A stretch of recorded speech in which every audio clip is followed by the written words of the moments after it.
قبل ما يبدا عاوزين كلنا نصلي على النبي عليه الصلاه والسلام. انا احمد رمضان وانت ما تعرفنيش بلخص انمي. بص انت بطل عشان دخلت الفيديو ده، طالما دخلت الفيديو ده صدقني مش هتندم وهتشوف اقوى واجمد ملخصات الانمي. يلا بينا نبدا. روح اشتركوا في قناتي التانية يا ابطال وفعلوا زر الجرس، هتلاقوا هناك اقوى ملخصات الانمي وهننزل حاجات كتير الفتره الجايه يا ابطال باذن الله، وانا واثق انها هتعجبكم. حكايتنا بتبدا في فصل الربيع مع تفتح الازهار في مدرسه ثانويه، وبنشوف الطلاب بيقولوا ان الطالبه المستجده بتكون الاخت الصغيره لعارضه الازياء اياسي شوتوسي، وبيقولوا انهم بيحبوها وانها في قمه الجمال، حاجه كده عظمه يا حاج من الاخر. وبروح عشان يشوفوها، بيكون فصلها الفصل رقم 2، بس هي بتكون في الوقت ده في مكان الغداء. المهم بيقابلوها هم في الطريق بتعلق بوستر دعوه للنادي، وبينبهروا بجمالها وبتكون لابسه اللبس الرياضي. وبيقول واحد فيهم بطريقه بص الحزام بتاعها، وبعدين بتيجي المدرسه وبتنادى عليها وتقول لها ايه اللي انت لابسه ده؟ انت مش مكسوفه؟ بتقول لها انت اللي قلت لي البس اللبس الرياضي ده وانا بعلق البوسترات. فبتقول لها المدرسه طول ما انت لابساه اقلعي التنوره. بتقول لها كمان مش مسموح ليها غير انها تعلق بوستر واحد بس على اللوحه، وبتحاول شهاده تقلع التنوره. فبتقول لها المدرسه مش هنا. وطبعا ده كله بيحصل والطلاب واقفين يتفرجوا وبيقولوا انها جميله جدا، لكن جمالها يتلاشى بمجرد انها تتكلم او تعمل اي حاجه غلط. وبعدين بنشوفها قاعده في الفصل بتبص للبوستر الدعوه لنادي الكاروتا التنافسي، وبتقول ان مفيش حد اتقدم للنادي خالص. بتيجي واحده زميلتها وبتقول لها سيبك من نادي الكاروتا وترجع للرياضه معاها، وان خساره انها تسيب النادي بعد التاهل للقاء المدينه في سباق المسارات القصيره. وبتقول لها شهايه انها مش عايزه ترجع وان سباق المسار كان مجرد وسيله لمقابله الناس. وبتقول لها مقابله الناس يعني ايه الكلام ده؟ وبعدين بتقول لها زميلتها التانيه لازم نمشي بسرعه عشان التدريب، وفعلا بيمشي. وبتقول لها اشوفك بعدين يا شهايه. وبروح لشهايه واللي بنشوفها قاعده لوحدها في الفصل، وبعدين بتروح تنام تحت شجره جنب المدرسه. وبتقول نفسها كنت فاكره ان الثانويه مكان ممكن الاقي فيه اللاعبين واركز بشكل تام على الكاروتا. وتغمض عينيها وبتقول مين افضل من اصدقائي يفهم اللي في قلبي. وبتتفاجئ وهي مغمضه عينيها بواحد بيقول لها انهم مطلعين عليكي لقب جميله بلا جدوى عشان بترمي نفسك في اي مكان. بتفتح عينيها عشان تعرف مين ده، بيكون تايتشي صديقها. بيقوموا يمشوا سوا وبتقول له ما توقعتش انك تيجي المدرسه دي، افتكرتك انك هتفضل في الاكاديميه اللي كنت فيها اللي بتعمل رحلات مجانيه. بيقول لها تاتشي عشان اقضي 3 سنين من عمري في السفر؟ لا ده متعب،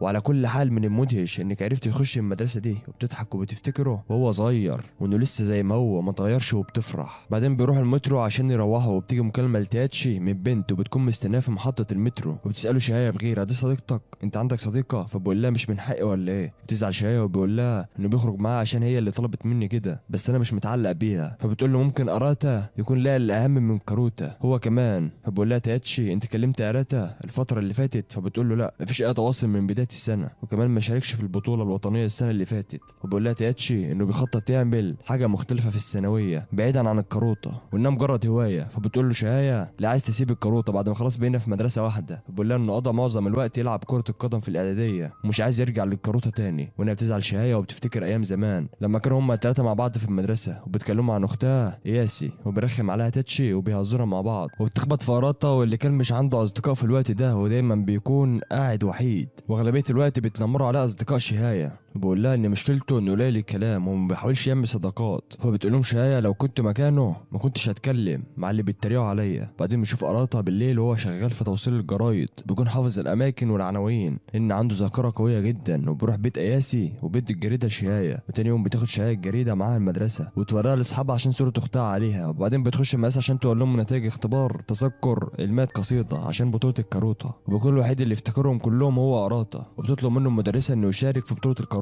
وبيقبل. وبعدين بتفتكر شهايه ان هو اللي اداها الجريده امبارح، وبتقول بصوت عالي وحماس انه بيوصل الجرايد. وبيستغرب الطلاب انه شغال، وبتساله المدرسه الكلام ده صح؟ بيقول لها انه بيعمل كده لما بيطلب منه مساعده. وبيقولوا الطلاب لبعضهم انه فقير عشان كده بيشتغل. وبعدين بتشوفه وهو مروح والجو بيمطر، بتوقفوا شهايه عشان تتكلم معاه، بس بيجي تاتشي وبيوقع قارتها على الارض ويتنمر عليه، وبتضربه شهايه عشان بيتنمر عليه. بيقول لها تاتشي انت واقفه في صفه ليه؟ الفصل كله مش هيكلمك وانا كمان. فبتقول له ما يهمنيش الكلام ده، وبيزقها ويوقعها على الارض وبيمشي. بعدين بتروح مع قارتها البيت وبيتكلموا شويه عن اختها وحلمها انها تكون ملكه جمال اليابان. بعد كده بيطلع قارتها القصايد المائه بتاعه الكاروتا، بتكون شهايه عارفاها وبتحمس قارتها وبيقول لها يلا نلعب سوا. وبيبداوا يلعبوا وبيلعب قارتها بجديه. وبعدين بتقدر شهايه انها تاخد منه بطاقه واحده بس، بتفرح انها قدرت تتفوق عليه لو ببطاقه واحده. بعدين بيخلصوا لعبه وبيشكرها وبيقول لها انه قضى وقت ممتع. بيقول لها ان حلمه انه يكون سيد الكاروتا. بيقول لها انه اسمها جميل جدا وبيديها البطاقه اللي بتبدا باسمها. بعد كده بتيجي امه وبتندهش ان لها صديقه. وفي الاخر بتروح شهايه شهاية وهي مبسوطة بعد ما بقى عندها شغف للكروطة. وشوف شهاية بتروح المقاسة وبتحاول تحفظ ال100 قصيدة وبتفتكر لعبها مع أراتا وبالذات شغفها في الموضوع.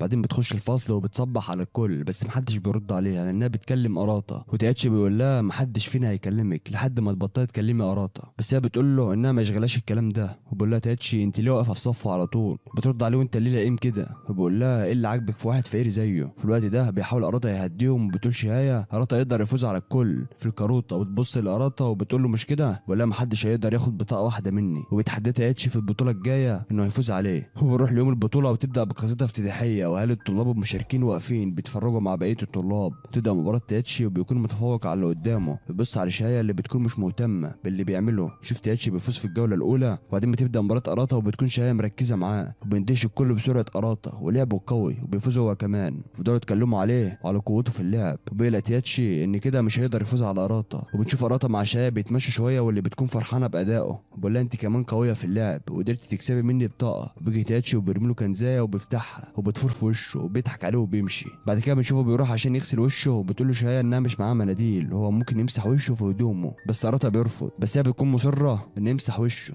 وبشوفهم تياتشي وبيجي وبيسرق نضارة أراتا وبيمشي. بنشوف أراتا وهو بيدور عليها ومعاه شهاية وفي الآخر مش بيلاقيها. نعرف كمان ان أراتا مش بيشوف كويس من غيرها. وتبدأ مراته مع تياتشي وبتحاول شهاية تدور على النضارة بس مش بتلاقيها، وبيحاول أراتا يقرب من البطايق عشان يشوفها ويحفظ مكانها. تبدأ مباراة بتفوق أراتا على تياتشي لحد ما تياتشي بيعرف ان أراتا حافظ مكان البطايق وبيغير اماكنها في الخباثه كده. مش سالك برضه الواد تياتشي ده. وفي الوقت ده بيغلط أراتا في اختيار الورقه وبيعرف ان تياتشي غير مكان البطايق وكده مش هيعرف يلعب، وبيستغل تياتشي الموقف وبيقعد يسحب البطايق واحده ورا الثانيه، وأراتا عاجز وقرب يعيط. وبتخش شهية وبتطلب من المعلمه انها تكمل مكان أراتا وبتقول لها ما ينفعش، بس تياتشي بيقول لها انه موافق، هي كده كده اضعف منه. وبدأ المباراه وبتحاول شهية تفوز على قد ما تقدر، وبتكون مباراه حماسيه وبتعدوا في الاخر. بتبقى اخر بطاقه بس بتكون شهية مش عارفه ولا بطاقه من اللي على الارض. في الوقت ده بتفتكر البطاقه اللي أراتا قال لها انها بتبدا باسمك، وبتقدر بكده انها تسحب البطاقه قبل تياتشي وتفوز عليه. وبيفرح أراتا بفوزها وبتقول شهية لتياتشي انها كانت مباراه ممتعه، وبيجي أراتا وبيقول لها انها هتبقى ملكه اللعبه واقوى امراه في الكروطه. بعد كده بتتصل شهية بامها وبتقول لها انها فازت ببطوله الكروطه، بس امها مش بتهتم وبتقول لها ان في ضيوف من معجبين اختك ولازم انها ترجع بسرعه عشان نحتفل باختك. تزعل شهية انهم مش مهتمين بفوزها. بعدين بيشوف ام تياتشي بتعاتبه بسبب الخساره، وبعدين بيمشي وبيقابل شهية في طريقه بيمشي معاها وبيسمع صوت خبط وبيروح وراه وبيشوف أراتا في الفصل بيلعب من غير نضارته، وبيتأثروا هما الاتنين وبيخشوا عليه وبيقول له تياتشي للدرجه دي انت بتحب الكروطه؟ وبتقول له شهية انها تروح تدور له على النضاره. بيقول لها تياتشي انها تستنى بس ما بتسمعش كلامه وبتمشي فعلا. وفي الوقت ده تياتشي بيطلع النضاره اللي كان مخبيها وبيديها لأراتا، بيقول له هو حزين ما تقولش لشهية عشان ما تكرهنيش، وبتصالحوا مع بعض. بيروحوا ورا شهية واللي بتكون فوق الشجره وبتقع عليهم وبيفضلوا يضحكوا. وفيهم بيروحوا هما الثلاثه المكان للعب الكروطه. اول ما بيخشوا بتصبح شهية على الكل، بس أراتا بيقول لها اهدي وما تعليش صوتك عشان ما حدش يتضايق من وجودنا هنا. بيكون كل اللي هناك بيلعب بكل جديه وتنافس، وبتستغرب شهية باللي بيحصل.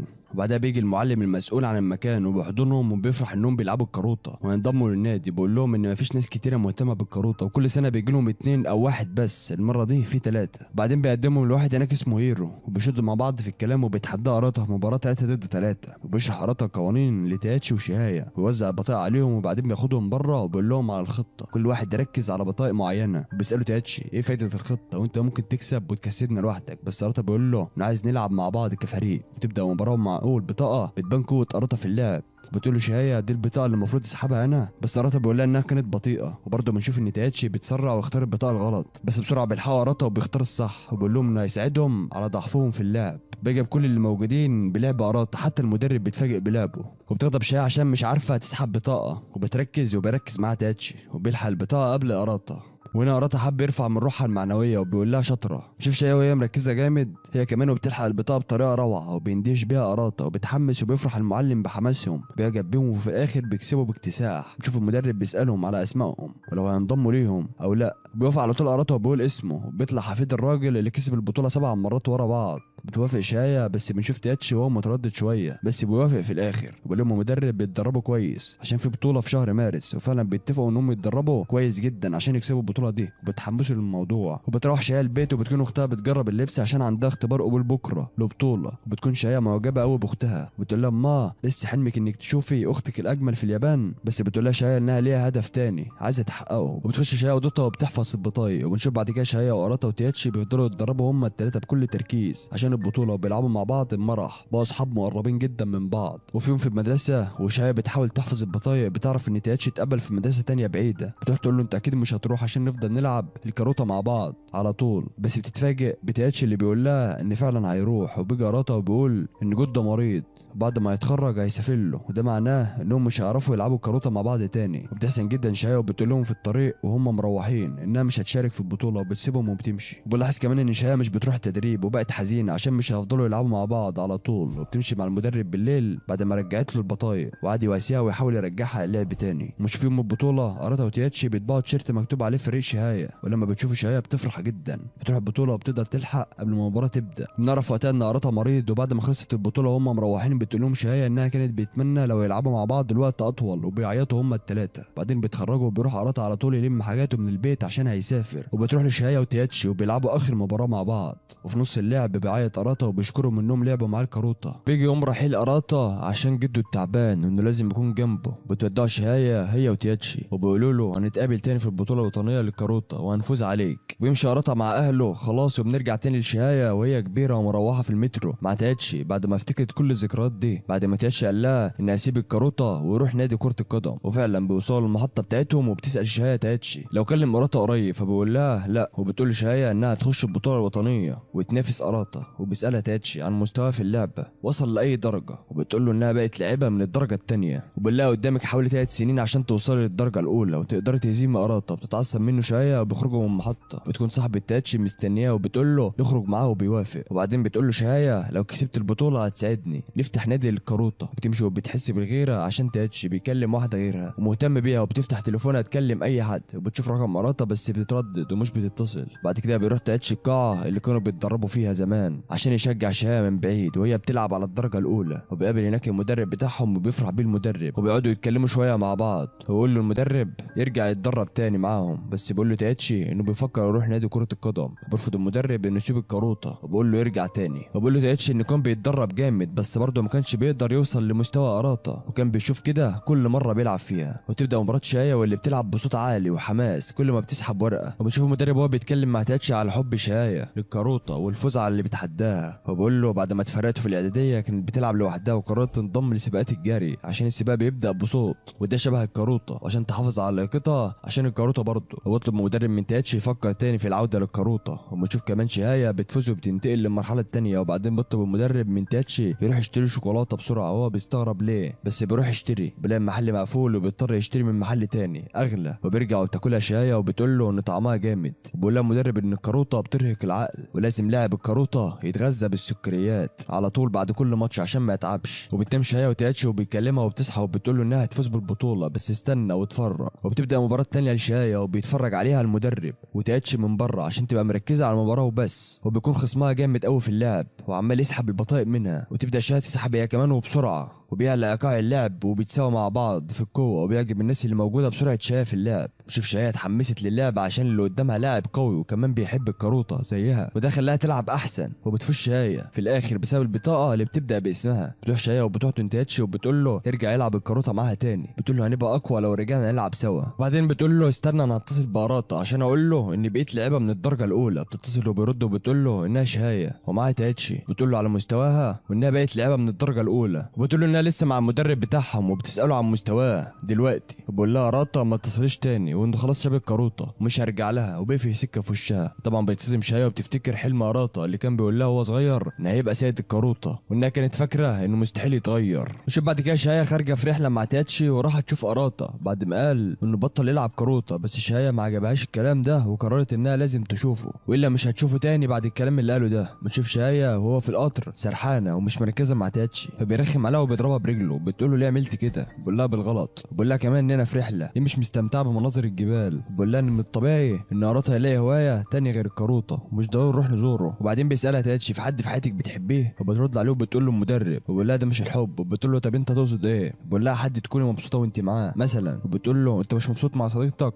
بقول لها مبسوط وهي كويسه ودايما بتسمعني وانا بكلمها مش بتسرح، وبتقول له شهية كان المفروض تخرج معاها بدل ما تيجي معايا الرحله دي، بعدين بتكون مبسوط وانت معاها. وفي الوقت ده بتعصب تياتشي بيكلم نفسه وبيقول انها بتعصبه دايما. مع كل ده لسه عايز اكون معاها. وصلوا مدينه فوكودي اللي عايش فيها اراتا، بيركبوا عربيه وبيروحوا على عنوان اللي معاهم من اخر مره كلموه فيه. ووصلوا بيته وبيكونوا متوترين جدا ومترددين، وبيضربوا الجرس. وبعدين بتيجي واحده من الجيران وبتسالهم لو تقدر تساعدهم في حاجه، فبيقولوا لها انهم اصحاب اراتا من طوكيو وجايين نزوره، وبتقول لهم انه شغال في مكتبه جنب المحطه دلوقتي. وبعدين بيقرروا يروحوا له هناك ماشي عشان مش معاهم فلوس زياده يركبوا عربيه. وبعدين بيقفوا في مكان كله شجر ارتاحوا من الجري. وبتسال شاي نفسها هي عايزه تشوف اراتا ولا مش عايزه تشوفه، وبيقول لها تاتشي انه مش فارق معاه في الحالتين وانهم ممكن يرجعوا لو عايزه. وبيتمشوا سوا وبيحاول تاتشي يمسك ايديها وهم ماشيين. بيكون باين عليه انه معجب بشهايه، وقبل ما يمسك ايديها بيعدي اراتا بالعجله من جنبهم. وبتلاحظوا شهايه وبتجري وراه وبتمسكه وبتوقعه من على العجله وهي هما الاثنين على بعض. وبيبص لها وبتقول له انه وحشها قوي. وتاتشي واقف بيتفرج عليهم. طب يا جدعان وانا شفاف. وبعدين بيروح البيت اراتا وبتخش شهايه تاخد شاور بعد ما توسخت هدومها. وبيعمل اراتا شاي ويقدمه لتاتشي. بيقدم تاتشي هديه لجاره اراتا بعد ما قدمت هدوم جديده لشهايه. وبيتكلموا هو واراتا شويه مع بعض وانهم اتغيروا عن زمان وطولهم زاد كمان.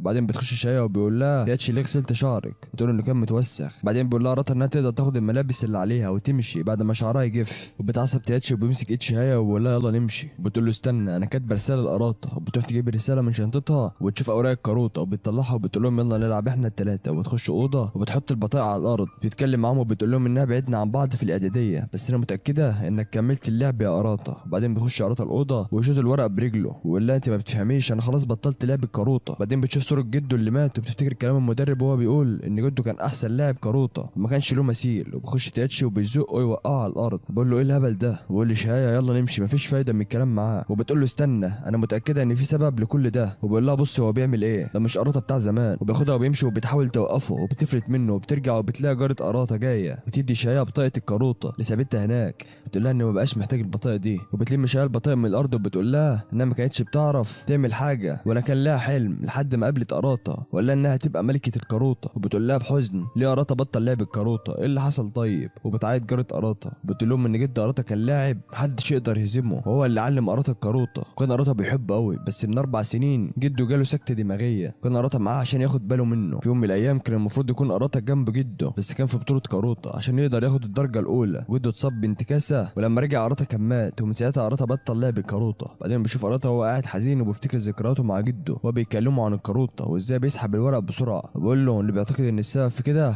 ملك الكاروته وانه لو حب الكاروته ولعبها على طول هيمس ليه ملك الكاروته بالبيت التالي من القصيده. وبيقول اراتا لو كان في ملك الكاروته كان هيبقى شبه جده. بعدين بيقوم يشوف الرساله بتاعت شهايه وبيكون فيها شويه ملاحظات كانت عايزه تعملها. ورساله مكتوب فيها ان شهايه بتعتبر اراتا ملك الكاروته. بقت اراتا وبيفتكر ذكرياته مع شهايه وتاتشي. بعدين بنشوف شهايه هو وتاتشي راكبين القطر وراجعين البيت وشهايه حزينه وبتقول ما كانش لازم نيجي. وبتسمع صوت عجله اراتا بتبص من الشباك وبيكون اراتا بيجري وراهم بالعجله. بينده عليهم وما بيعرفوش يفتحوا الشباك. وبيقول لنفسه ما كنتش عايزكم تشوفوني بالمنظر ده. بيكون حزين وبينتهي الطريق وبيمشي القطر بشهايه وتاتشي. بيبكي اراتا بيقول انه اشتاق ليهم جدا. وتفرح شهايه ان اراتا مش بيكرههم. وبيقول لها تاتشي انها يساعدها تعمل نادي للكاروته لما يرجعوا. بيشوفوا هم راجعين للمدرسه وبيجيبوا شويه حاجات للنادي اللي بيعملوه. وبيستغرب بقيه الطلاب من اللي بيعملوه. وبيروحوا الاوضه اللي هتبقى مقر النادي بعد ما وافقت المشرفه بصعوبه انها تديها لهم. وبتكون غرفه مخصصه للتخزين ومحتاجه تنظيف وشغل كتير. وبتقول شهايه لتاتشي يلا نرجع تاني احنا محتاجين كمان 3 الواح. بيقول لها تاتشي دول كفايه. وبتقول له احنا ما صدقنا لقينا الالواح دي وكمان اول ما نبقى 5 افراد هيتم اعتبار النادي رسمي وهيكون لينا معلم مشرف علينا. وبقول لها تاتشي هنقدر نلاقي كمان 3 افراد ينضموا لينا. فبتقول له اكيد هنلاقي. وبقول لها واحنا فعلا محتاجين ناس معانا. وانه كان متفاجئ كمان من اللي قالته لجاره اراتا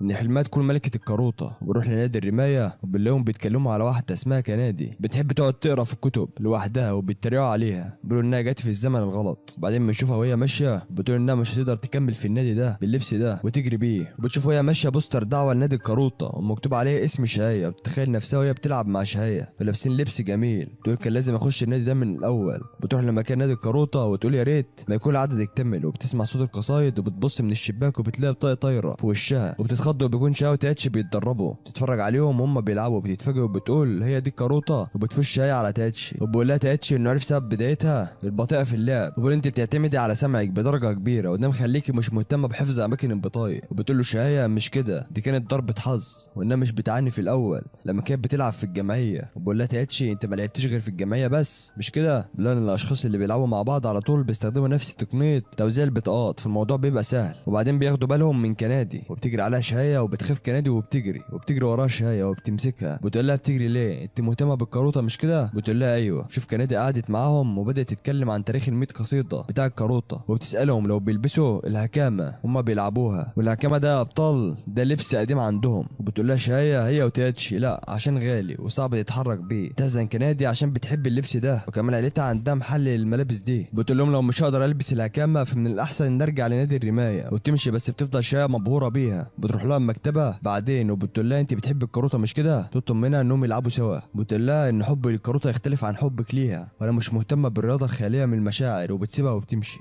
بعد كده بتروح لها شهيه الفصل بتقول لها تيجي تشوفهم هما بيلعبوا. بتقول لها انها عندها تمرين رمايه ومش فاضيه. وبيجي تاتشي بيقول لها خلاص هي مش عايزه تنضم لينا سيبها في حالها بقى. بترد عليه بس هي بتحب الكاروته. بيقول لها بس مش مهتمه للمباريات. بعدين بتروح شهيه الكنادي المحل بتاعهم وبتعجب باللبس اللي هناك وبتقول كنادي انت جاي عشان نادي الكاروته؟ بتقول لها شهيه شكلك بتحب الكاروته قوي. وبتقول لها بس مش زيكم. وبتحاول شهيه تقنعها وبتقول لها لازم تنضم لينا. وبيتكلموا عن تاريخ بعض القصايد ومعانيهم واصولهم. وبتنبهر شهيه بحكايه السوب اللي بيتفرجوا عليه وتطلب من كنادي انها تعرفها اكتر من اول قصيده لحد ال100. تقعد فعلا كنادي وبتبدا تتكلم عن حكايه كل قصيده وبتكتب شهيه كل اللي بتقوله بحماس. وبيكونوا هما الاتنين مستمتعين وبيفضلوا قاعدين لحد بالليل. وبيكون لكل قصيده قصه مثيره وممتعه. وتاني يوم بتلعب شهيه تاتشي وبيكون مستواها مختلف. بتقول انها زمان كانت بتعرف البطاقه من الصوت وبس لكن دلوقتي اقدر اميزها من معانيها وبتفوز في الاخر. وبقول لها تاتشي انت كنت بتتدربي من ورايا ولا ايه؟ بتكون كنادي واقفه ورا الباب. وبتروح لها شهيه وبتقول له ان هي اللي علمتها الكاروته. في الوقت ده تاتشي قال لها انها لازم تبقى صديقه لكل البطايق وانت كمان صديقه ليهم زيي وتقدروا تكوني لاعيبه قويه. وكانت بتقول لهم هنضم لكم بشرط واحد انكم تلبسوا زي الهكامه في المباريات. وبيوافقوا وبيقولوا يلا نبدا التدريب، بس قبل كده بتقول لهم لازم نرتب الاوضه كويس ونشيل الحاجات دي. وبيقوموا يرتبوها فعلا وبعد ما بيخلصوا بيبداوا يتدربوا سوا وهم في غايه السعاده. وبنبدا مع شهيه وتاتشي وكنادي وهم بيتدربوا في النادي وبيلعبوا الكاروته. وبتكون شهيه متفوقه على تاتشي بتقول انها اقوى منه ويفكر تاتشي في طريقه تخليه يفوز عليها، بس برضه شهيه بتقدر تاخد البطاقه قبله. بيقول ان شهيه مش بتحفظ اماكن البطايق وان ردة فعله كانت اسرع ومع ذلك هي اللي اخذت البطاقه. وبعدين بتنتهي المباراه وبتفوز شهيه وفجاه بتنام وهي بتكلم تاتشي. تقلق عليها كنادي وبيقول لها تاتشي ما تقلقيش هي بتنام بعد كل مباراه عشان بتبذل كل طاقتها في اللعب عشان ردة فعلها تبقى سريعه. وفضلوا يتكلموا على مستوى شهيه في اللعب وانها عندها ردة فعل سريعه بالفطره ودي حاجه كويسه للاعب الكاروته. تحمس كنادي وبتقول ان كده شهيه ممكن تشارك في بطوله ملكه الكاروته وهي لابسه زي الهكامه وتطلع على التلفزيون وبتوريك كام صوره لشهيه وهي لابسه الهكامه عشان يختار واحده منهم. وبقول لها تاتشي ما تحمسيش قوي عشان في ناس كتير من الدرجه الاولى مستواهم اعلى من شهيه بكتير. بتبص لها شهيه وبيقول في نفسه ان مستواها اعلى منه وهو ما يهموش لو خسر، بس لو كانت شهيه اتدربت مع راتا بدالي كانت هتبقى اقوى. بعدين بتصحى شهيه وبتروح عشان تشوف لاعب جديد هينضم ليهم من فصلها. وبنشوف ان الطلاب بيتنمروا عليه عشان بيذاكر بعد ما بيخلصوا اليوم في المدرسه على طول وانه ما بيتحركش من مكانه الا لما يكون رايح الحمام. وبيكون مش مهتم ليهم ولا لسخريتهم منه وبيكمل مذاكره. وبيقول انه ما بيحبش المدرسه عشان مليانه بالعيال الزنانه بس هو بيحب الدراسه. وبيسمع الطلاب بيقولوا انه بعد كل المذاكره دي والهري ده كله يدوبك بياخد المركز الثاني وبيكون الاول هو تاتشي. بيكون معجبين بيه وبيتضايق من اللي بيقولوه. بعد كده بتخش عليه شهيه عشان تدعي للنادي كاروته وبتحاول تقنعه بس هو ما بيهتمش. بيقول لها ايه الهدف من لعب الكاروته؟ بيقول انها مجرد لعبه مش هتساعده في الدراسه ولا الشغل وانها ملهاش فايده وبتتعصب عليها شهيه. وبتقول انها لا مش مهتمه للاعذار اللي بيقولها وبتشده تقومه من مكانه اللي لازق فيه على طول. بروح لتاتشي وهو بيعلم كنادي قوانين اللعبه وبتخش عليهم شهيه وهي ساحبه معاها ستومو وبتقول لهم خلينا نوريه قد ايه اللعبه ممتعه. بفلت منها وبقول لها انا فهمت انتوا ناقصكم اعضاء عشان تكملوا عدد النادي عشان كده بتجيبوا اي حد وخلاص. وبقول لها تدور على حد تاني غيره وبتحاول تقنعه شهيه وبتقول له انها اختارته ومش بتدور على اي شخص وخلاص، بس هو بيرفض عشان مش عنده وقت وكل وقته مخصصه للدراسه. وبتقول له شهيه لو عايز يبقى الاول الكاروته هتساعده لانها لعبه العقليه وبتقوي الذاكره، وبتقفل الباب وبتبدا هي وتاتشي مباراه عشان يتاكد انها لعبه ممتعه ومفيده. وبتفاجئ لما يعرف ان اللي بيلعب معاها بيكون الاول على المدرسه واللي بيجيب اعلى الدرجات. بعدين بيقول لهم لو اللعبه بتعتمد على الذاكره وحفظ اماكن البطايق ليه ما تقلبوش البطايق وتلعبوا؟ بترد عليه شهيه ان ده ما يعتبرش تركيز وانهم ما يقدروش يلعبوا كده، وبيقول لهم انها كده برضه مش عاجباه. بيمشي وبتحاول شهيه توقفه. بيقول لها تاتشي ايه الواد ده انت جايبها منين؟ بترد عليه انت اللي قلت اننا ندور على حد ذكي ينضم لينا. بعدين بيقرروا يلعبوا البطايق مقلوبه زي ما هو عايز. بيقعدوا ربع ساعه يحفظوا اماكن البطايق وبعدين بيقلبوها ويبداوا اللعب. وبيقول ستومو انهم مش هيعرفوا يلعبوا كده اكيد،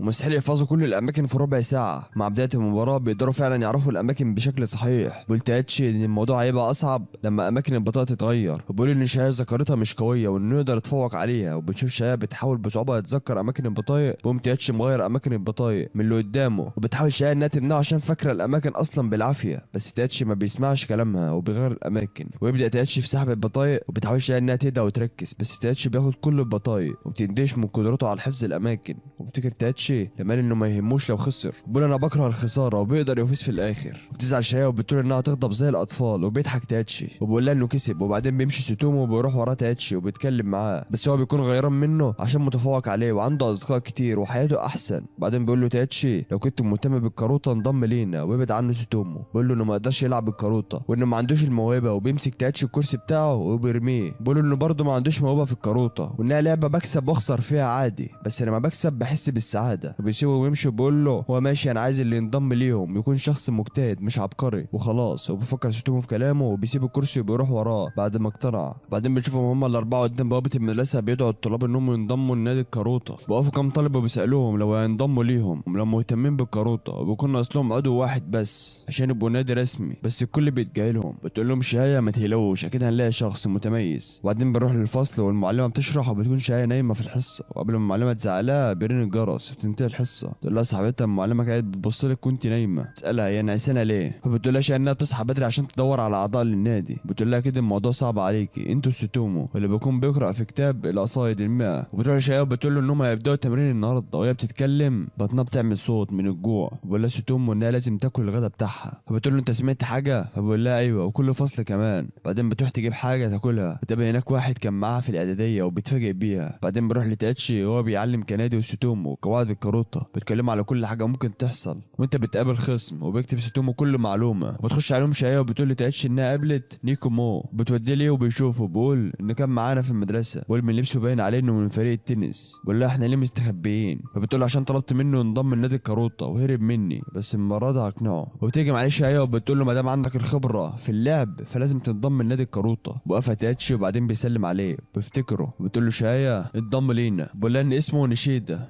مش نيكومو. وبقول لها كمان ان اللي قالها قبل كده مش هنضم النادي. وبيسالوا تاتشي اذا كان خلاص ساب الكاروتا، بقول لهم انها رياضه سخيفه وان بيلعب التنس من الاعداديه وبيفكر يكمل فيها. وبقول لهم لو كان عايز يلعب الكاروتا كان راح جمعيه الكاروتا ومش محتاج ينضم لنادي المدرسه. وتطلب منه تاني شايه انه ينضم وبيرفض برضه. وبعدين بقول لها تاتشي يلا نرجع اوضه النادي. بس شايه بتحرى نشيده التمرين وبيكون كويس قوي في التنس. بفتكر هو بيلعب قراطه لما خسروا وهم صغيرين في الكاروتا وبيتضايق. بيطلع شايه انه بيلعب بايقاع شبه ايقاع الكاروتا، بتقول قصيده من القصايد وبتلخبط نشيد ما عرفش يضرب الكوره. بعدين بياخد استراحه وبتقابل شويه وهو بيدور على الكوره، بتقول له قصيده من القصايد بتقول له لازم يرجع للكاروتا وانه بيلعب التنس كبديل للكاروتا. برد عليها ده ما يخصكيش ومش هنضم ليكم. بتقول له هو ماشي ان هم هيستنوه في اوضه النادي، وبيرجع لتدريب التنس تاني وبيكون مستواه في اللعب اقل قوي، بيكون تعب جامد. وبيساله المدرب لو كان كويس، بيقول له انه مضطر يرجع البيت دلوقتي. بيقول له المدرب ماشي. وبيروح لتاتشي وهو بيعلم كنادي وستومو اللعب. بعد شويه شرح بيجي نشيده وبتروح شهيه تفتح له الباب. بيقول لها ما تفهميش غلط، انا مش جاي انضم للنادي، انا جاي اتفرج على اللي بتعملوه. تسال كنادي تاتشي لو كان بيعرف يلعب، بيقول له انه كان التاني بعد قراطه. ويسمع كده نشيده وبيقول لهم ان الكاروتا رياضه موهبه ملهاش علاقه بالجهد، ومهما اتدربت عمرك ما هتكسب قراطه في اللعب. وبعدين بيقول لهم يلا بقى حظ سعيد انا هرجع للتدريب. وبيوقفوا تاتشي وبيطلب من شايه انها تلعبه بس بيرفض نشيده. بيقنعه تاتشي وبيقول له ايه رايك تشوف اللي بيحصل لما تبذل جهدك وما تستسلمش. وحاول يستفزه بيقول له انه خايف يقابل شايه، وبيوافق بس بشرط لو فاز يسيبوه في حاله ويشتروا له الغدا لمده شهر، وبيوافقوا. تبدا المباراه بيكون نشيده سريع وقوي في اللعب وعمال يسحب في البطايق. وافتكر نشيده زمان لما كان بيلعب وبيفوز والناس بتمدحه وده كان بيفرحه، بس لما تزي من قرطه في اللعب وكسب منه البطوله عارف معنى فرق في مستواه الموهبه، عشان كده هرب من الكاروته للتنس. وبنرجع المباراه وبيكون شاي قدرت تكسب كام بطاقه وبيقدر نشيده يقرا افكار شاي بسبب نظراتها للبطايق. وبيستغرب تاتشي ان شاي بتتفوق في نهايه كل مباراه بس هي لسه خسرانه لحد دلوقتي. وبعدين بتبص شاي لنشيده وبتقول له الحمد لله انت مش بتكره الكاروته، بيقول لها ما تنسيش وعدك، وبتقول له عشان كده مش هخسر. وبتقدر شاي تسحب البطايق قبل نشيده. بيستغرب من سرعتها وبيقول هي بقت افضل مني، هي كل اللي كانت بتعمله حبها الكبير للكاروته، هل ده مستواي اللي كنت عليه ولا انا فقدت تركيزي؟ بينتهي المباراه وبيقوم نشيده عشان يمشي، بيطلب منه تاتشي ينضم ليهم وانهم محتاجين واحد قوي زيه بس بيرفض. وبتشكره شاي على المباراه والناس استمتعت بالمباراه قوي. تيجي المعلمه وبتقول له تعمل ايه هنا؟ انا افتكرتك روحت البيت، انت بتتهرب من التدريب ولا ايه؟ بيقول لها نشيده انه مستقيل من نادي التنس وانه عايز يلعب الكاروته. بتتفاجئ شاي وبتقول له المعلمه انت متاكد؟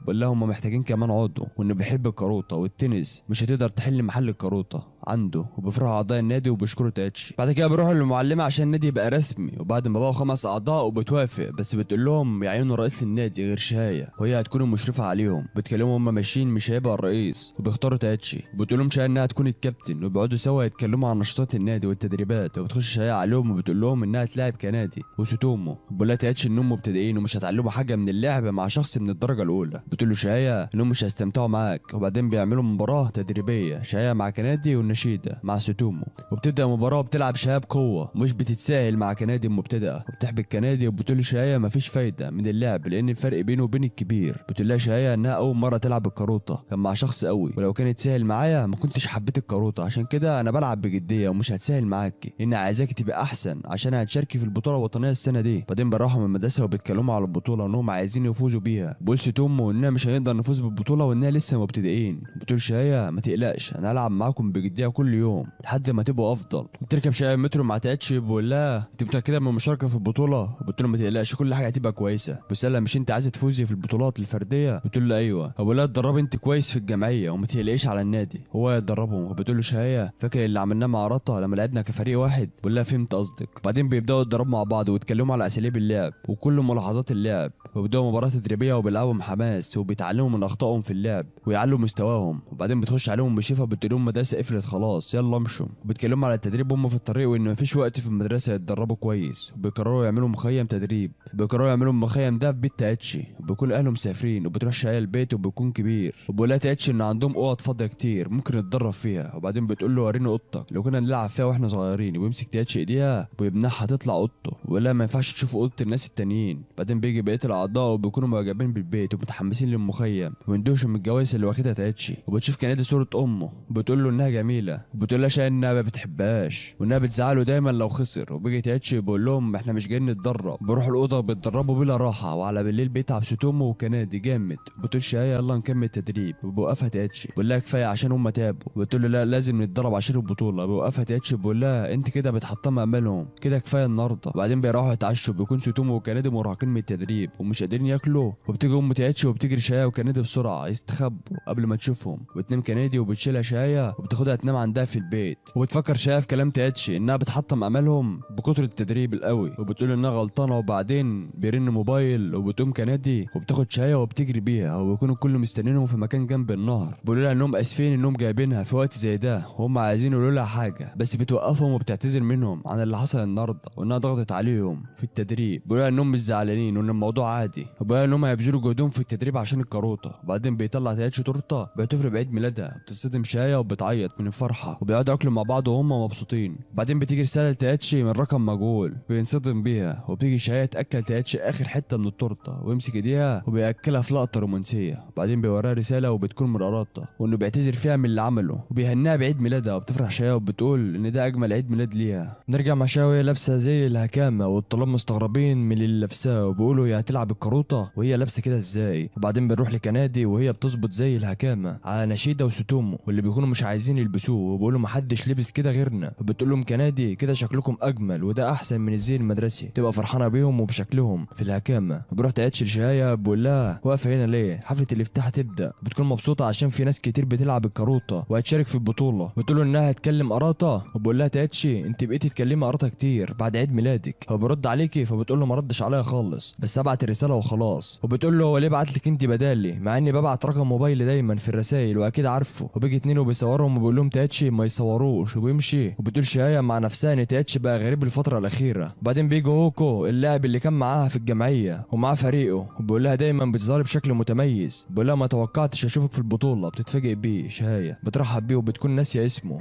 بتقول له انت مدرستك هتشارك معانا في البطوله؟ يعني احنا هنبقى خصوم؟ بيقول لها خصوم ايه، انتوا فريقكم مجرد فريق مبتدئ. وبيقول لها انهم خدوا البطوله 5 مرات متتاليه وعندهم كمان عضوين من الدرجه الاولى. بتتعصب عليه شهايه وبتقول له فريقنا برضه قوي وهنفوز عليكم وهنخرجكم من البطوله. وبتسيبه وبتمشي وبتفكر هتعمل ايه عشان فريق واحد بس اللي هيتاهل للبطوله ولازم يفوزوا بكل المباريات. وبتقابل كندي وبقيه الاعضاء في الطريق وبتحضرها، بس كندي بتقول لها انها لازم تهدى وتحافظ على شكلها والهكامه يكون مظبوط على طول، حتى لو كانت بتنظف وتحافظ عليه في اصعب الاوقات. وبعدين بنشوف كل فرقه متجمعه بيسمعوا التعليمات قبل البدايه، وبيكون فريق شهايه متحمس للفوز. وبتبدا اول مباراه لفريق شهايه، بنشوف شويه طلبه بيتكلموا عليهم وبيقولوا هم لابسين الهكامه ليه. وبتقول واحده ان في مباراه السيد والملكه لازم يرتدوا الهكامه ولازم تتعود عليها من دلوقتي. بتبدا المباراه وتاخد شهايه اول بطاقه بسرعه، وبنشوف ستومو بيحاول ياخد بطايق بس ما بيقدرش، وبتنتهي المباراه فوز فريق شهايه. بيكون ستومو وكنادي مكتئبين عشان ما يقدرش ياخدوا بطايق، وبيقول لهم تاتشي ما يزعلوش لان اللي كان بيلعبوا قدامهم من اقوى اللاعبين في البطوله. وبعدين بيقول نشيده لتاتشي عايزين نفكر في ترتيبنا لما نقابل مدارس قويه. بيفكروا سوا في الموضوع. بتسال كنادي هي شهايه فين؟ بيقول لها نشيده هي فوق بتبعت رساله. وبتقول تاني هي بقت تبعت رسائل كتير الفتره دي. بيقول نشيده هي بتبعت لاراتا مش كده؟ بتسال كنادي هو مين اراتا؟ بيقول لها نشيده ده بيكون الفتى اللي علم شهايه الكاروتا وهي داخله البطوله عشان تقابله. وبعدين بيقول لهم تاتشي يلا عشان الجوله الثانيه هتبدا. وبنشوف سوتومو وهو متضايق عشان مش قادر يلعب كويس، بحاول يتدرب وهو ماشي. تبدا المباراه بيكون سوتومو مش قادر ياخد بطاقه من اللي بيلعب قدامه. بشوف كنادي بتفوز على اللي قدامها. بعدين بتبص شهايه لسوتومو وبتشجعه وبتقول له هتقدر تفوز بس بيخسر. وبيحس بالحزن والضعف وبيفوز فريق شهايه في الاخر ب4 انتصارات وخساره واحده بس. بعد ما بيعدوا مرحله المجموعات بيكونوا فرحانين كلهم ما عدا سوتومو، وبيكون فاضل لهم مباراتين ويتاهلوا ولازم يفوزوا فيهم.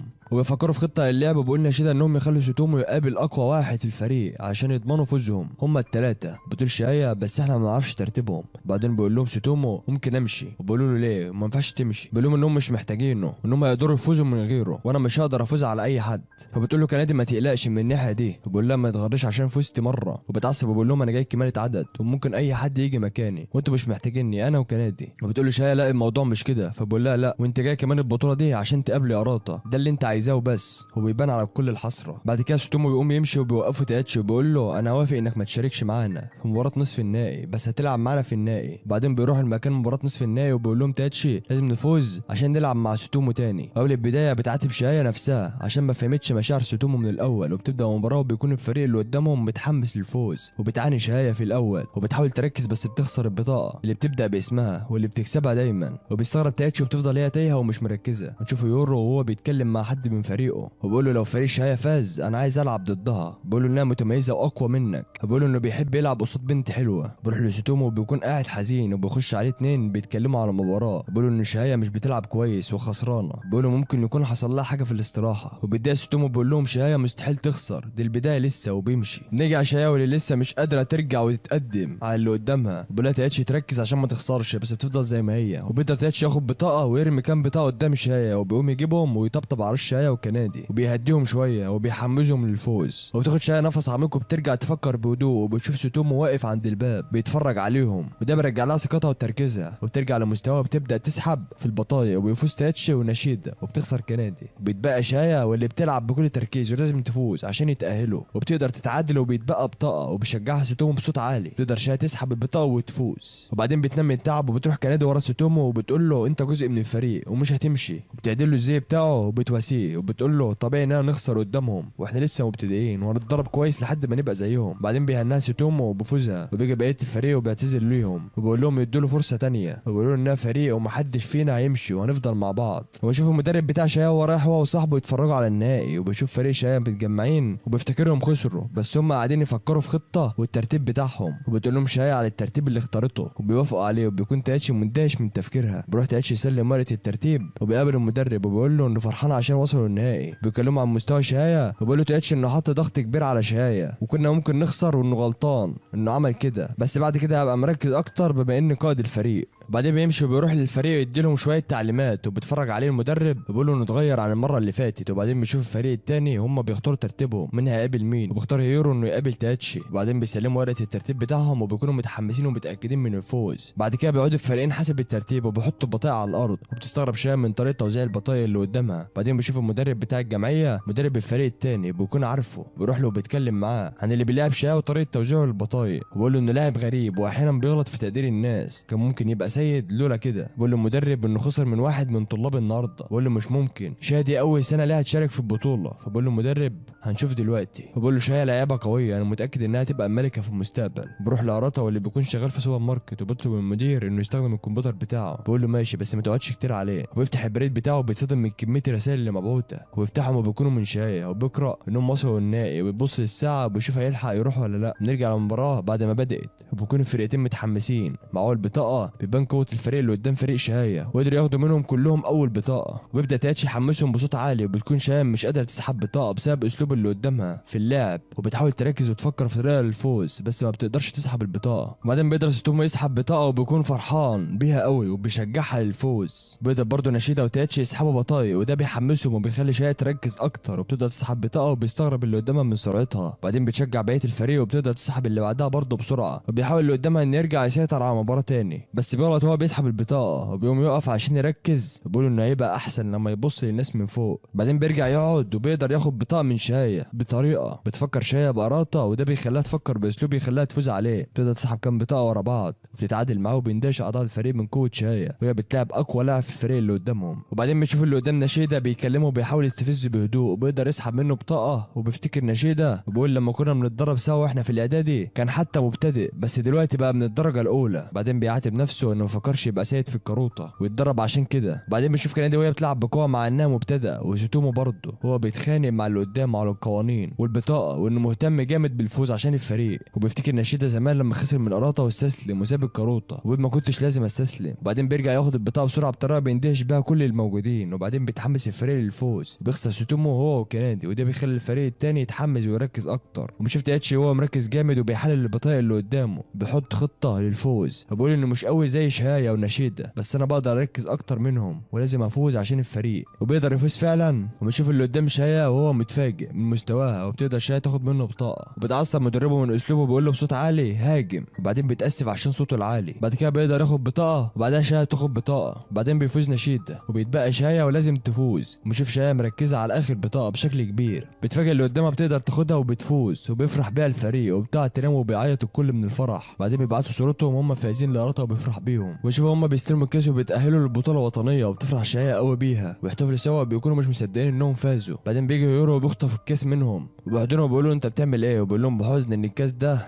كان على طول عندهم ودي اول مره نخسره، بيقول لهم هنرجعه منكم السنه الجايه. وبعدين بيجي فريقه وبياخدوه بيرجعوا الكاس، بيقول الفريق شهيه يا ريت ما يجيبوش رعله طوكيو. بعد كده بتفهم شهيه انهم بيمثلوا مكانه طوكيو في الكاروتا ولازم يفوزوا. بعدين بترجع شهيه البيت، وقبل ما تحكي لاهلها عن البطوله بتيجي اختها وبتقول لهم افتحوا التلفزيون بسرعه عشان اطلع في مسابقه عليها. بعد كلهم يتفرجوا، وبيروح يورو لتاتشي وبنشوف ان اخت شهيه ما ظهرتش كتير في البرنامج وده بيزعلها، وبتقول لهم انها تفضل تحاول تبقى فنانه، وبتقول لهم اتحملوا شويه وبعدها اقدر اسدد الكارد اللي عليهم بضمان البيت. وبيقول لها ابوها ان ده مش مهم، المهم عندنا اننا نشوفك مبسوطه ومتالقه، وبنشوف ان ابوها عامل لها البومات صور ليها مش مهتم خالص بشهيه وده بيزعلها شويه. بعد كده بتقوم تخش اوضتها بتفكر في البطوله وانها تمثل طوكيو، وتاني يوم بتهنيهم المعلمه وبتكون مش مهتمه قوي باللي عملوه، وتقول لهم انها كانت في مباراه تنس لفريق المدرسه، وبتقول لها انها مش هتيجي معاهم البطوله عشان عندهم مخيم لتدريب فريق التنس، معلم شيباتا هيروح معاكم. بعدين هم ماشيين بتقول المعلمه سوتومو ان درجاته قلت، وبتقول له ما يحطش كل وقته للنادي، بيقول لها ماشي وبيمشي. وبتحس شهيه ان سوتومو زعلان ان مستواه في الدراسه بيقل وممكن يسيب النادي، وبتحضنه وبتقول له ما تسيبناش، وبتاسف له انهم كانوا بيتدربوا كتير. بيقول لها بطل رخامه، انا مش هسيب النادي، انا بس بقيت في المركز الخامس وانا مش مهتم بالدرجات الايام دي، وبتفرح بكلامه. وبيقول لها بس لازم تهتم انت بدرجاتك عشان انت فاشله. بعد كده بنروح للنادي وبيكونوا فرحانين عشان صورتهم في الجريده، بتقول لهم شهيه انهم يروحوا يتدربوا في الجمعيه وبيرفضوا، بتقول لهم ليه احنا لازم نتدرب، احسن عشان البطوله، فبقول لها ان الجمعيه مش هتعلي مستواهم وان المدرب القديم بتاعهم هيدربهم احسن. وبعدين بيروحوا له وبيرحب بيهم وبيكون فرحان. بعد كده بيقعد يديهم شويه نصايح وازاي يبقوا اقوى والاخطاء اللي بيقعوا فيها. بعد كده بيبدا مباراه تدريبيه بين شايا والمدرب، وتياتشي ضد لاعب تاني قوي. بعد ما بيخلصوا بيروحوا هما الاثنين، وبتقف شايا في الشارع محبطه وبيسالها تياتشي في ايه، تفضل تعاتب نفسها على الاخطاء اللي بتعملها على طول. بعدين بيمسكها تياتشي من خدودها وبيقول لها قولي لي في ايه، وبتقول له انا خايفه من بطوله وانها نخسر، وبيضربها تياتشي على دماغها وبيديها شويه معلومات كان هيرو اداها لها، بيقول لها انها فيها كل حاجه عن الفرق وانت ليه خايفه ومحبطه بقى. بعدين بتروح شايا وبتقعد تحمس في نفسها وبتمسك الموبايل تشوف لو قراطه بعت لها حاجه. بعدين بتفتح الجريده بتكون صورتها في البطوله مقطوعه، وبتروح تبص في البومات الصور بتاع ابوها بتلاقي البوم باسم شايا وبيكون في صورها وبتفرح، وبتيجي امها وبتشوفها وهي بتعيط من الفرحه. بعد كده بترجع للتدريب مع الفريق بكل حماس وبتدربوا سوا كلهم، وبتكون كنادي اخترع الطريقه ليها تتدرب بيها كمبتدئ وبتعجب شايا وبيجهزها لها لكل حاجه عشان البطوله. بعدين بتسمع معلمه صوتهم هما بيتدربوا بعد ما المفروض يكونوا مشيوا، بتصدم لما بتشوف حماسهم وتدريبهم قوي. ومع مشهد الغروب بتقول كنادي قصيده بتصف المنظر ده وبتقول انها مفضله ليها، وبتحكي قصتها وبتتعجب المعلمه من معلوماتها وحبها في الكاروته والقصايد. بتخش عليهم وبتقول لهم يلا جه وقت المروح. وبعدين بتاخد الكيس من الشاي عشان تحط في مكتب المدير، وبتقول لهم عشان هو كيس مهم، وبتفاجئ الكل من اهتمامها. وبعدين بتقرر المعلمه انها تروح معاهم، وبتقول للمعلم شبيتا ان هي اللي هتروح وبتقرا القصايد عشان تحفظها. وبعدين بيروحوا سوا لمكان البطوله. بوصل فريق شاي لمكان البطوله وبيروح معبد اسم الامي، بيخش يصلوا ويدعوا بالفوز. وبعدين بيروحوا لحفله افتتاح البطوله وبيلبسوا زي الهكامه، وبيكون ام كنادي معاهم وبتلبس شاي زي وبيكون شكلها جميل جدا وبتنبهر المعلمه بجمالها. بعد كده بيشوف المدرس اللي معاهم في المجموعه بيكون مش معاهم فرق قويه، بيبقوا عارفين كل حاجه عن الفرق دي بسبب المعلومات اللي خدوها من هيورو. بيشوف ان الفرق اللي موجوده مستغربين ان فريق شاي اتاهل وفاز على فريق هيورو اللي فيه لاعبين اقوياء جدا، بيقول ازاي فريق مبتدئ زيهم بقالهم 3 شهور بس يفوز عليهم، وده بيضايق فريق شاي شويه. وبعدين بيتجمعوا عشان يشوفوا هيعملوا ايه ضد الفريق اللي هيلعبوه وهيكون ترتيبهم، وبيطلب منهم سوتومو انهم يضحوا بيه ويخلوه يقابل اقوى واحد في الفريق عشان يضمنوا 3 انتصارات. بترفض شايا بس سوتومو بيصر، بيقول لها مش مهم اكسب، المهم بالنسبه لي اننا نكسب كفريق وانه هيعمل اي حاجه عشان كده. ويوافقوا انهم يخلوه يقابل اقوى واحد. بيفكروا في الترتيب ممكن يبقى ازاي. بتشوف شايا وهي فخوره بفريقها واللي بيعمله. وبعدين بيروحوا بيقعدوا بالترتيب اللي اختاروه، بس الفريق التاني بيقعد بترتيب مختلف عن اللي كانوا متوقعينه، وبيبداوا يحطوا البطايق على الارض. بتشوف شايا وهي ماسكه بطاقه ومهزوزه شويه، وبتبدا المباراه وبنشوف ام كنادي وهي بتسجل ملاحظات، ومعلمه وهي متوتره شويه وبتتمنى فوزهم، وبيخسر فريق شايا اول بطاقتين. بيشوف تاتشي ان الفريق متوتر وخايف وبيحاول يهديهم وبيشجعهم للفوز وبس. شايا بتكون دايخه والدنيا بتدور من حواليها وبتكون حرانه برضه، بتقول انا بيحصل معايا كده ليه. وبنشوف اراتا وهو رايح مكان البطوله بس تاه وهو في الطريق ودخل طريق غلط، وبيفتكر لما كان بيروح مع جده زمان وبيرجع هو معاه الكاس. وبعدين جده بيتعب وبيروح المستشفى، وبنصدم اراتا لما بيشوف حالته في المستشفى بيروح يحضنه. بعدها بيرجعوا البيت وبيقول له جده انه هيفضل يلعب بالكاروته حتى لو بايد واحده. وبعدها بيتفرجوا على البطوله الوطنيه على التلفزيون وبيحكي له جده على اجواء البطوله، هو كان بيحس بايه لما كان بيلعب ولما بيفوز، وبيقول له يتخيل نفسه وصل للمرحله دي. بيفتكر اراتا لما رجع في يوم ولقى جده تعبان وراح المستشفى، بيخش يطمن عليه وبيكون جده مش فاكره، وبيقول له الدكتور ان دماغه انكمشت وده بيخليه ينسى حاجات كتير. ومصدم اراتا من كلام الدكتور وبيرجع لجده وبيسال لو لسه فاكر بطايق الكاروته، بس ما يفتكرش حاجه، وده بيزعل اراتا جامد وبيقعد يعيط. وبعدين بيشوف اراتا وهو في الفصل وبتجيله واحده وبتقول له ان شوجي فاز امبارح وابن الفئه، بس كنت متاكده انك اللي هتفوز. وبيجي شوجي وبيقول له ان كان محظوظ انه بيتدرب مع سيد زي جده، ودلوقتي جه السبب انه ما يتدربش كويس. بتعصب اراتا وبتضربه. وبعدين بيرجع البيت وبتجيله رساله من شايا بيعرف منها انها بقت من الفئه سين، وبتقول له انها متاكده انه لسه بيلعب وبيتدرب بجد، تتمنى انها تقابله في مباراه. بعدين بتخش امه عليه وبتقول له انها خارجه يوم الاحد، بتطلب منه يبقى يخلي باله من جده وبيوافق. وبعدين هو مع جده بيهتم بيه، بيلاحظ جده من النتيجه ان النهارده يوم البطوله، ويقول له يوم يلبس الهكامه ويروح البطوله. وبيقول له اراتا انه مش هيروح ويسيبه. بيقول له اراتا مع نفسه هو خف ورجع لطبيعته ولا ايه. بيقول له جده لا روح لازم تشارك. وبعدين بيفكر اراتا وبيقول انه هيروح وانه عايز يبقى من الفئه، وبيشجعه جده قبل ما يمشي. وبعدين بيرجع لاراتا وهو رايح يتفرج على فريق شايا وبيتردد انه يخش، بس بعدين بيخش وبينصدم لما بيشوف كميه اللاعبين اللي قدامه فريق شايا اللي بيلعب بكل قوه. بنشوف شايا بتحاول بكل جهد تلعب بس بيغمى عليها فجاه. بيوقف تاتشي المباراه وبياخدها وبيجري عليهم اراتا عشان يطمن عليها، وبيتفاجئ بيه تاتشي وبيديله شايا وبيقول له ياخد باله منها وانهم هم الاربعه يفوزوا في المباراه. وبيروح يكمل المباراه. وبعدين بتفوق شايا على وش اراتا بتتفاجئ بيه وبتقول له لازم ارجع مباراه، بيوقفها بيقول لها ان المباراه انتهت، بس شهية بتصر انها تروح، هو بيحاول يوقفها وبتعيط وبتقول له انها لازم تفوز وانها وعدت فريقها بالفوز. بعدين بتنام على رجله وبيعاتب قراطه نفسه شويه. بعدين المعلمه بتاخد شهية عشان يطمنوا عليها، وبعدين بيقابل قراطه واحد من اتحاد الكاروطه وبيكون عارفه، برحب بيه وبيقول له انه بقاله سنه ما شافوش في بطوله، بس اخيرا هشوف لعبك اللي بيفكرني بجدك في البطوله دي. وده بيخلي قراطه يفكر يرجع. وبعدين بتصحى شهية في اوضه كده، بتطلع بره وبتلاقي اللاعب اللي لعبت قصاده من فريق يورو، وبتتخض منه وبتقول له انت جاي هنا ليه؟ بيقول لها انه مشارك في البطوله الفرديه وبيعاتب فيها عشان اغمى عليها وما كانتش مستعده للمباراه. بعدين بيجي فريق شهية وبتنزل شهية على الارض وبتعتذر منهم وبتقول لها كنادي ما تزعليش عادي. وبيقول لها سوتومو انه فاز لاول مره وبيكون فرحان ومتحمس، وبيقول لها انها لسه تعبانه وممكن ترجع طوكيو تاني. بعدين بتخش شهية تنام عشان تخف، بتقول انها اكيد هتبقى احسن بكره وهتكون جاهزه للبطوله الفرديه. بيخش تاتش عليها وبيطمن عليها وبيرخم عليها شويه، وبعدين بيديها هديه من قراطه ومكتوب عليها نتقابل في المباراه، وتفرح بيها شهية جدا. وبنشوف فريق متجمع الصبح متحمسين للبطوله الفرديه، وبتقول لهم المعلمه على تفاصيل البطوله،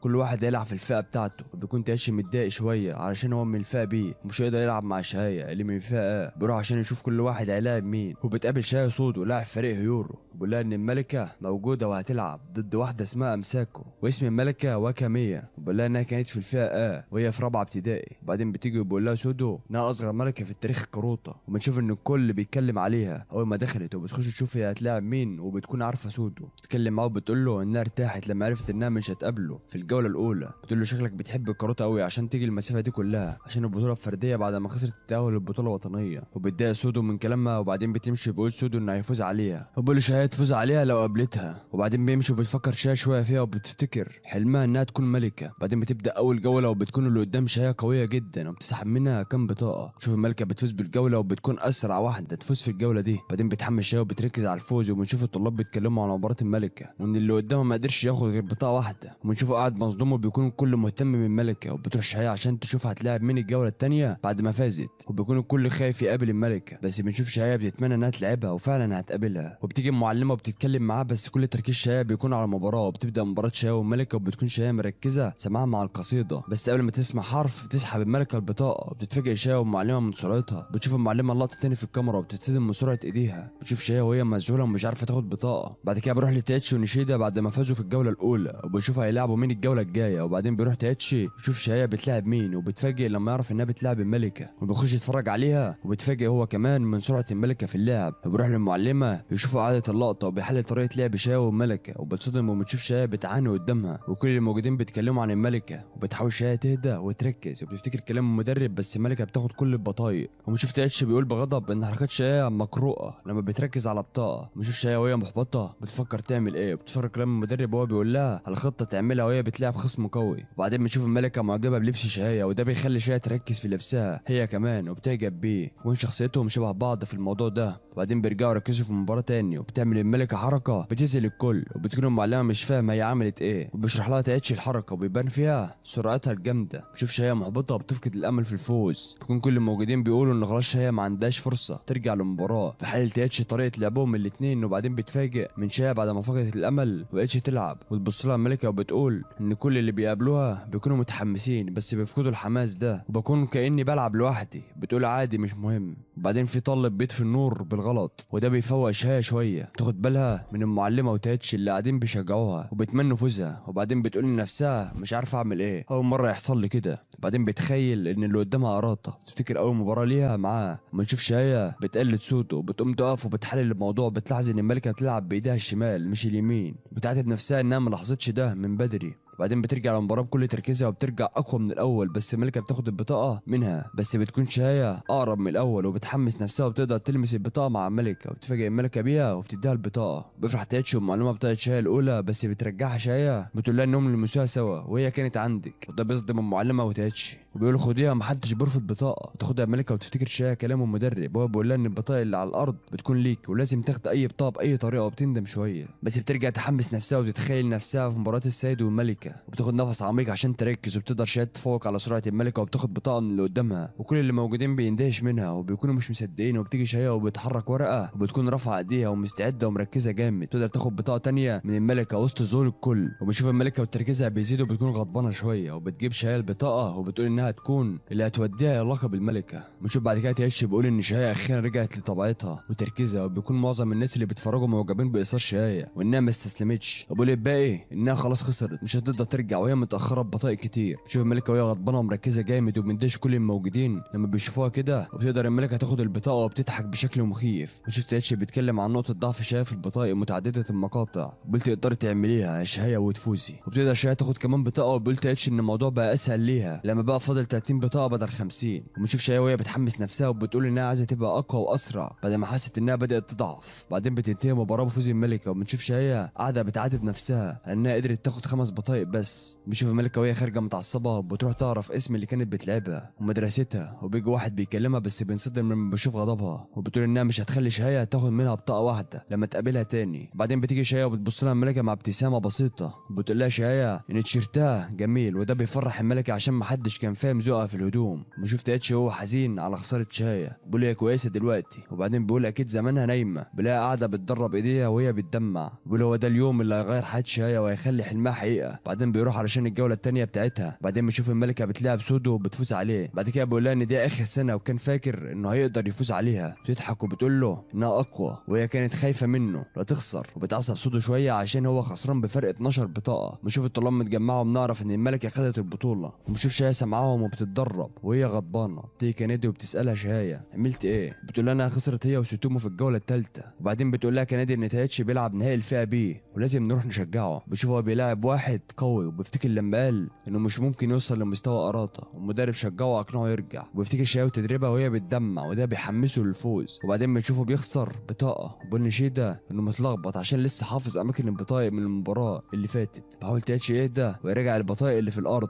ويحفظ مكانها، وبيحلل هو ممكن يعمل ايه. وبنشوف فريقه هم ايد واحده وبيتفرجوا عليه، وبيكون نشيدة خايف لا يخسر تايتشي، وبيكون تايتشي تعبان من كتر التركيز وبيكون مشوش ومش قادر يركز، وبيخسر كمان بطاقه وبتكون سرعته قلت من التعب. بيحاول يشجع نفسه بس عمال يخسر في البطاقه وبتنتهي المباراه وبيخسر. وبنشوفه هو حزين وبيحاول ما يبينش كده للفريق، بس بيتفاجئ لما بيشوفهم كلهم مكتئبين وبيعيطوا علشانه، وبيحاول يمسك نفسه من العياط معاهم. وبعدين بنشوف مراسم تسليم الجوائز، وبنشوف شهية وهي بتودع المكان بقلدها بقيه الفريق والمعلمه. بعدين بيرجعوا المدرسه وبيبداوا تدريب، وكل واحد بيبقى عاوز يبقى اقوى وكلهم بيبقوا متحمسين. وبس كده يا ابطال، وبكده نكون خلصنا الانمي. يا رب يكون الانمي عجبكم، ويلا كالعاده قبل ما تمشي صلي على النبي. كان معكم احمد رمضان، اشوفكم في فيديو جديد. سلام عليكم.